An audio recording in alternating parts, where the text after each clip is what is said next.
नमस्कार। टॉपिक है हमारा आहड़ की सभ्यता। राजस्थान के इतिहास का एक इम्पॉर्टेंट टॉपिक है आहड़ की सभ्यता, जिसे बनास घाटी की सभ्यता के नाम से भी जाना जाता है। मेवाड़ का जो क्षेत्र है राजस्थान का, प्राचीन मेवाड़ में आहड़ जो था वो उदयपुर के पास में स्थित था। आहड़ जो कस्बा है वो उदयपुर के पास स्थित है और उदयपुर के पास आसपास के क्षेत्रों में सभ्यता का विकास हुआ था। मुख्यतः बनास और उसकी जो सहायक नदियाँ थी उनके किनारे पर इस संस्कृति के केंद्र हमें प्राप्त हुए हैं और इस सभ्यता को बनास घाटी की सभ्यता के नाम से जाना जाता है।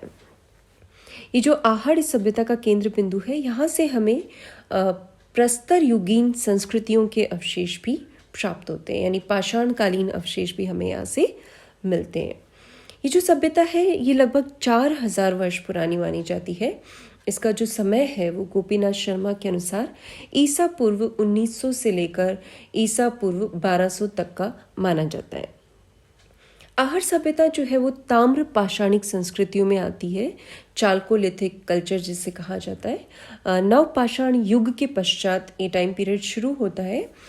इस समय की जो संस्कृतियां हैं वो पाषाण के साथ साथ अब तांबे की बनी हुई वस्तुओं का उपयोग भी करने लगी थी। तो एक तरह का ट्रांजिशन पीरियड था जिसे हम चालकोलिथिक या ताम्र पाषाण काल के नाम से जानते हैं।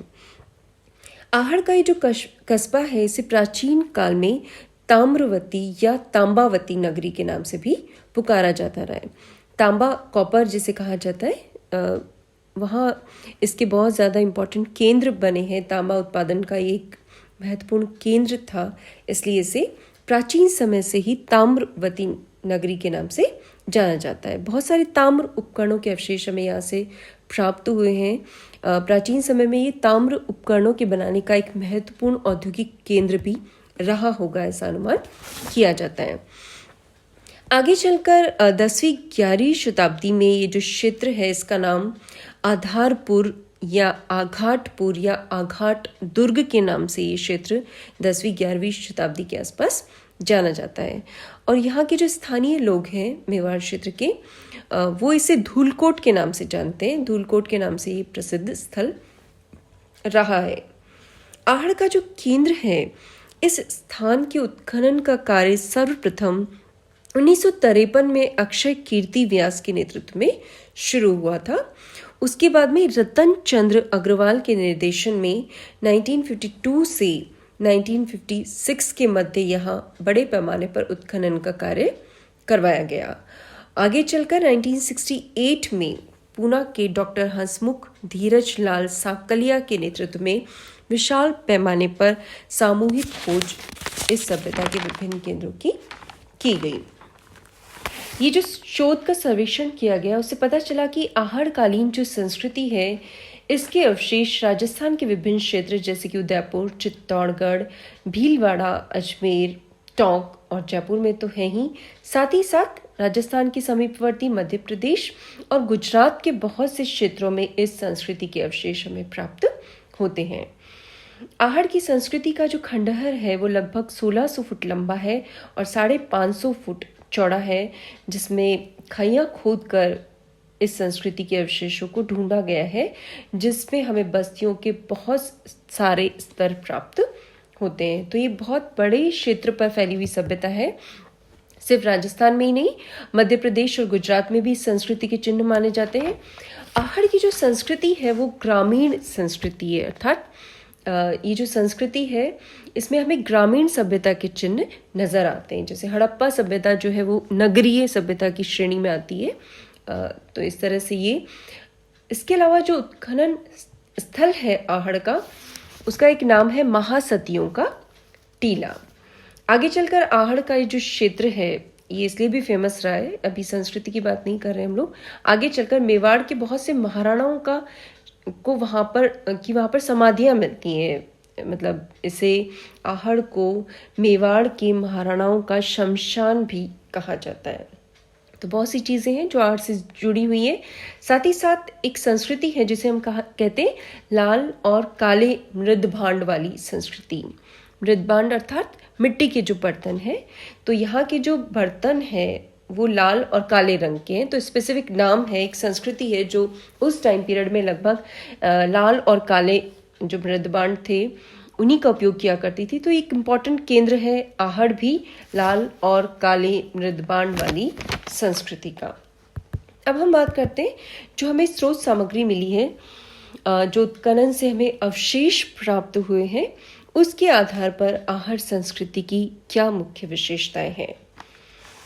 आहड़ जो सभ्यता है उसका ताम्र युगीन जो काल शुरू होता है वो शुरू होता है लगभग 2000 ईसा पूर्व के लगभग, और 1200 ईसा पूर्व तक ये समय यहाँ पर चलता रहता है। उसके बाद मतलब 1200 ईसा पूर्व के बाद हमको कोई चिन्ह नहीं मिलते, अर्थात ये स्थान जो है शताब्दियों तक एक उजाड़ बना रहा, यहाँ पर कोई बस्तियां नहीं मिलती। और आगे चलकर मौर्य पीरियड जब आया, मौर्य काल में एक बार फिर से हमें यहाँ पे बस्तियों के चिन्ह मिलते हैं, रहने की साक्ष्य यहाँ पर हमको अवेलेबल होते हैं। तो अभी हम ताम्र पीरियड की बात कर रहे हैं। खुदाई में बस्तियों के 8 स्तर प्राप्त हुए, यानी एक के बाद एक करके 8 स्तर प्राप्त हुए। कई स्तर जो है उनमें बहुत ज़्यादा डिफरेंस नहीं है। अगर हम बात करें पहले स्तर की तो उसमें कुछ मिट्टी की दीवारें मिलती हैं, मिट्टी के बर्तनों के टुकड़े मिलते हैं, कुछ पत्थरों के ढेर प्राप्त हुए हैं। दूसरे लेयर की जो बस्ती है उसमें दीवारें मिली हैं जो कूट कर तैयार की गई हैं और मिट्टी के बर्तनों के टुकड़े मिले हैं। इसी प्रकार से तीसरी बस्ती में कुछ बर्तन जो है वो चित्रित मिले हैं और घरों के अवशेष मिले, और इस तरह के बर्तनों का घर में प्रयोग होना प्रमाणित होता है। इस तरह के अवशेष हमें प्राप्त हुए हैं। चौथी बस्ती के स्तर से एक बर्तन से 2 तांबे की कुल्हाड़ियाँ मिली है, और इसके ऊपर जो और हमें 4 बस्तियों के स्तर मिले उनमें थोड़ा बहुत परिवर्तन मिलता है। मकान बनाने की पद्धति अलग अलग मिलती है, बर्तन बनाने की जो विधि है उसमें कुछ परिवर्तन दिखाई देते हैं। इस तरह से ये सभी 8 स्तर एक दूसरे स्तर पर बनते बिगड़ते चले गए, और ये जो सारी बस्तियां हैं जिनके अवशेष हमें 8 लेयर्स तक मिले, इसी को हम आहड़ नदी की सभ्यता के नाम से जानते हैं। जो विभिन्न बस्तियों के अवशेष हमें प्राप्त हुए हैं उनसे हमें कुछ खास बातें पता चलती है वहाँ के निवासियों के विषय में, जैसे कि यहाँ के निवासी जो थे वो कच्ची ईंटों से भवनों का निर्माण करते थे, जो पत्थर की भी होती थी, और धूप में सुखाकर इन कच्ची ईंटों का प्रयोग वो किया करते थे। तो पत्थर का प्रयोग करते थे, धूप में सुखाई गई कच्ची ईंटों का प्रयोग करते थे अपने भवनों का निर्माण करने में।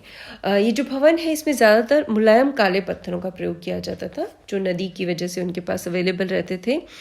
जो कमरों के अवशेष मिले हैं, बड़े कमरों के अवशेष, उनकी लंबाई चौड़ाई लगभग 33 बाय 20 फीट तक की मिली है। कमरों की जो छत होती थी वो बांसों से ढक दी जाती थी। मकानों की फर्श को काली मिट्टी के साथ जो नदी की बालू आती थी उसको मिलाकर बनाया जाता था।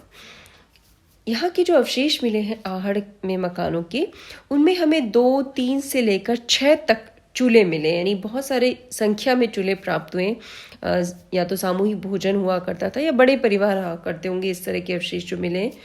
साथ ही साथ आहड़ में बड़े बड़े भांड भी गड़े हुए मिट्टी में मिले हैं, जिन्हें स्थानीय भाषा में गोरी या कोठे के नाम से जाना जाता था। अनाज को संग्रहित करने के लिए कोठे वहाँ पर हमको प्राप्त हुए हैं। इसी प्रकार से मिट्टी के बर्तनों की अगर हम बात करें जो स्पेसिफिक हैं इस क्षेत्र के, बहुत सारे मृद भांड हमें उत्खनन से प्राप्त होते हैं, जिनको हम कहते हैं लाल और काले रंग के मृद भांड।